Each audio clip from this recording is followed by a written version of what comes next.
ये ध्यान में रख लेना।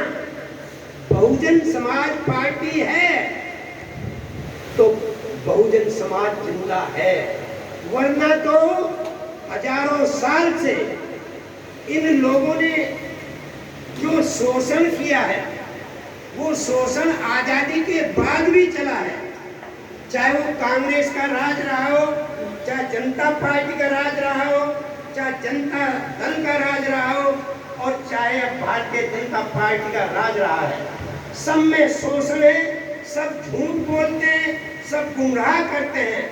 और अब इन्होंने अपना देख लिया कि हमारे हाथ से सत्ता जाने वाली है, तो इन दोनों पक्षों ने, एक ने इंडिया बना लिया तो एक ने एनडीए बना लिया, और इन दोनों ने बहुजन समाज को फुटबॉल बना दिया है।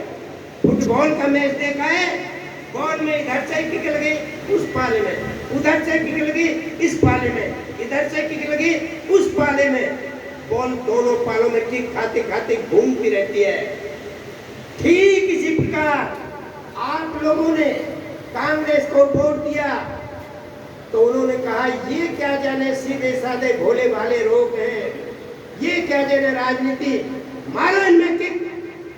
किक लगी, चोट लगी, दर्द हुआ, बोले यार गलती हो गई, अब कांग्रेस को नहीं अब बीजेपी को देंगे। बीजेपी को दी तो उन्होंने कहा ये तो फ्री में ही आ गए राम के नाम पे, मारा इनमें किक। किक लगी, चोट लगी, दर्द हुआ, बोले यार ये भी गलती हो गई, इससे तो संविधान बचाना है, क्योंकि पढ़े लिखे लोगों ने बताया है हमको कि संविधान खतरे में, लोकतंत्र खतरे में। और मैं दावे के साथ कहता हूँ कि ना लोकतंत्र खतरे में होगा, ना संविधान खतरे में होगा। किसी की कोई औकात नहीं इस देश के अंदर जो संविधान को छेड़छाड़ कर सके।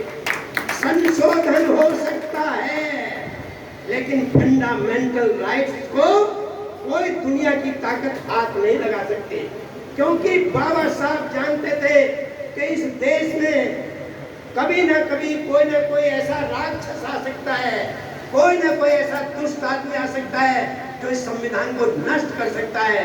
इसलिए उन्होंने पहले ही संविधान में उपबंध रख दिया करके कि इसको कोई खत्म नहीं कर पाएगा।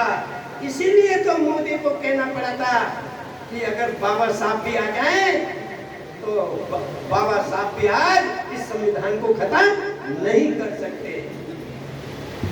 और इन लोगों ने हमें डरा दिया, संविधान खतरे में, लोकतंत्र खतरे में, इंडिया को वोट दो। अरे वो इंडिया जिनके घटक दलों ने तुम्हारा प्रमोशन में रिजर्वेशन का बिल फाड़ा, उन लोगों को वोट देना चाहते हो जिन लोगों ने तुम पर हमेशा बाबा साहब से लेकर आज तक धोखा ही धोखा दिया है। बाबा साहब को कभी नेहरू जी ने साथ नहीं दिया, कभी इंदिरा जी ने नहीं सोचा। जैसे 5 किलो राशन में आज मोदी जी समाज को बहकाते हैं, वैसे इंदिरा जी ने हम गरीबों की गरीबी मिटाएंगे, गरीबी तो नहीं मिटी, हाँ गरीब जरूर मिटते रहे हैं। इसलिए जो लोग इस इंडिया और एनडीए के बीच में फंसकर अपना वोट दिए हैं, आज वे पछता रहे हैं। आज वो ऐसा लग रहा है कि हम ठगे गए हैं। इसलिए आप लोगों से कहना चाहता हूं कि आप अपने पर विश्वास करो। जो लोग अपने नेता पर विश्वास नहीं करते उनका समाज कभी सम्मान नहीं पा सकता। अगर आपको सम्मान पाना है और समाज को सम्मान दिलाना है तो एक बात याद रख लो, boss is always right. Boss कभी गलत नहीं होता। बॉस जो भी काम करता है वो अपने समाज के हित में करता है, वो कभी नहीं सोचता। बाबा साहब ने भी कभी कभी मजबूरी में आकर पूना पैक्ट पर साइन किए थे। बाबा साहब ने भी कभी परेशान होकर केंद्रीय मंत्रिमंडल से इस्तीफा दिया था, क्योंकि नेहरू जी ने हिंदू कोड बिल पर उनका साथ नहीं दिया था। और आज भी ये लोग संविधान की बात करते हैं, लेकिन शपथ ईश्वर के नाम पे लेते हैं। अगर ये इंसान होते और बाबा साहब से प्यार करते तो संविधान के आधार पर शपथ लेते, लेकिन ये धोखेबाज लोग हैं, झूठे लोग हैं, इसलिए इनके जाल में मत फंसो। तो इन्होंने जो हमारी फुटबॉल बनाई है, आज मैं कहना चाहता हूं कि आज के बाद हमें किक खानी नहीं है, बल्कि हमको किक मारने वाला बनना है। चाहे इंडिया में किक मारे और चाहे एनडीए में किक मारे, जिस दिन हम किक मारने वाले बन जाएंगे। अगर आपका वोट आज इस पार्टी को मिलता, वोट तो तुम्हारे पास है। अरे जब 90% वोट तुम्हारे पास है, अगर तुम 30% वोट भी इधर दे दो तो एनडीए और इंडिया की कैसे सरकार बन जाएगी? तुम्हारी सरकार क्यों नहीं बनेगी? लेकिन नहीं, ये पढ़े लिखे लोग सब अपनी अपनी सोच रखते हैं। कभी ये नहीं सोचा, अरे सोचने का काम तो बाबा साहब ने किया था, सोचने का काम तो मान्यवर कांशीराम साहब ने किया था, सोचने का काम बहन जी का है। हमारा काम तो उनकी सोच पर काम करने का है। अगर हम उनकी सोच पे काम करेंगे तो हम जरूर कामयाब होंगे।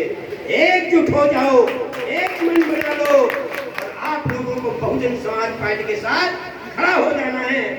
और मैं चैलेंज करके जा रहा हूँ, हम लोग इतनी मेहनत करेंगे, इतनी तैयारी करेंगे, चाहे कटेरी है, चाहे मिल्कीपुर है, मंडल के अंतर्गत दोनों सीटों को इस बार उपचुनाव के अंदर हम अपनी रणनीति के तहत उसको जिता करके लेके जाएंगे।